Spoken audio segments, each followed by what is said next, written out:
At the Amsterdam airport, Abdul Muttalab was subjected to the same screening as other passengers. He was required to show his documents, including a valid U.S. visa. His carry-on bag was X-rayed. He passed through a metal detector. But a metal detector can't detect the kind of explosives that were sewn into his clothes. As Secretary Napolitano will explain, the screening technologies that might have detected these explosives are in use at the Amsterdam airport, but not at the specific checkpoints that he passed through. Indeed, most airports in the world and in the United States do not yet have these technologies. And this case on the 25th, this guy was a poster child of who should have gone through the secondary screening.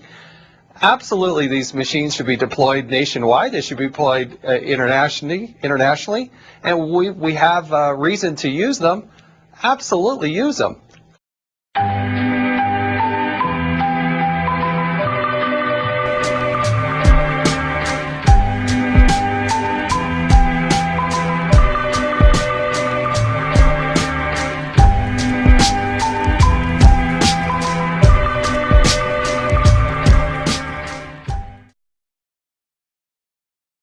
A futuristic-looking machine that the Canadian Air Transport Security Authority is testing out in Kelowna, and today they let us try it for ourselves.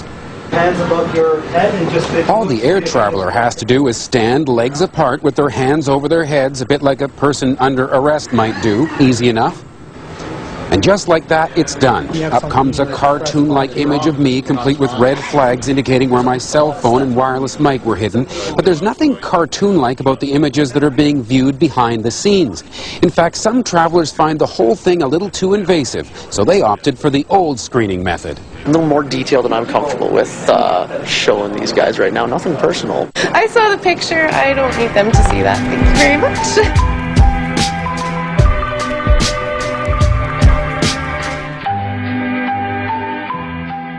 First, we're learning more about the lack of cooperation among government agencies that allowed a suspected bomber aboard a U.S. airliner. It turns out the alleged Christmas bomber's father met with the CIA, yet that vital piece of information never made it to the right people who might have been able to prevent him from getting on that aircraft.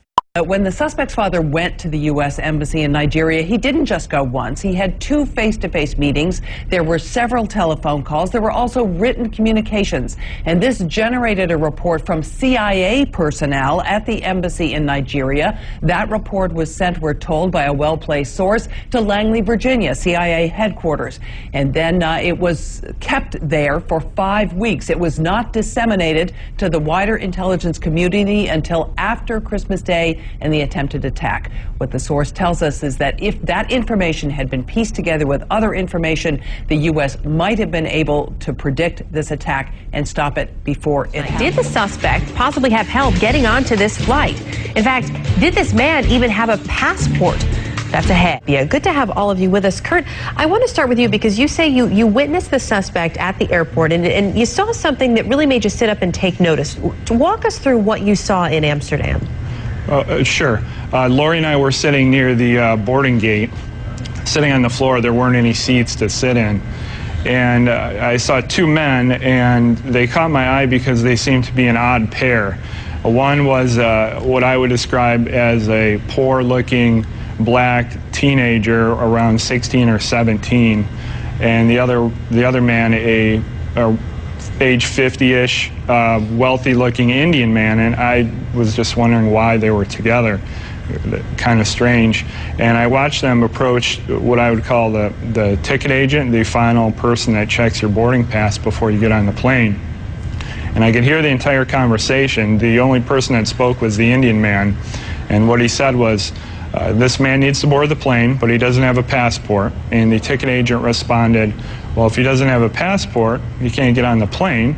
To which the Indian man responded back, he's from Sudan. We do this all the time. And the ticket agent said, well, then you'll have to go and talk to my manager. And she directed them down a hallway. And that was the last time that I saw the Indian man, and the black man I didn't see again until he tried to blow up our plane. Now, Rochelle, you believe there may actually be video of the incident? Yeah, that was very strange. There was a man that when we first took off, I noticed about 10 seats ahead of us to the left-hand side.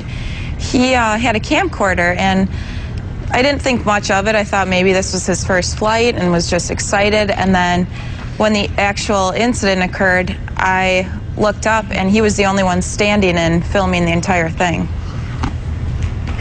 Interesting. There obviously still so much more to come out about this. It's tough to understand, I think, especially for a lot of people watching this, and I'm sure for you who were sitting there, how anybody could be allowed on board an international flight without a passport. When you and your husband talked to authorities, when you told them what you saw, what was the reaction?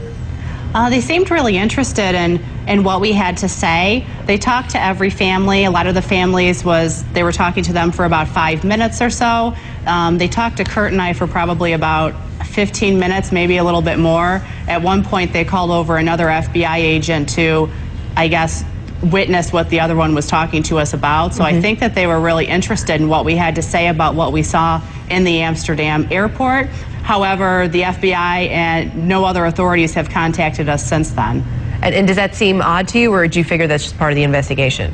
You know, I don't know. It does seem a little bit odd. If my husband is the only one that noticed this happening, I would think that we would have been contacted for further questioning, especially now with all of the media that's been contacting us. It'll be interesting to see if they do contact you in the next few days, and we hope you'll let us know as well. In terms of security, though, Rochelle, I know you have said, and Kurt and Lori talked a little bit about this, but Rochelle, you've said that you thought the security was actually a little bit lax in Amsterdam. How so? Oh, absolutely. When we had to go through security, we didn't even have to take our shoes off. Also, my mom had a water bottle, forgot about it in her bag, and it scanned right through. So we brought it in and onto the plane. Talking about whether technology may be the answer to better safety. We'll take a look at those scanners that can look at every inch of you and look at whether or not you need to still have a problem with that.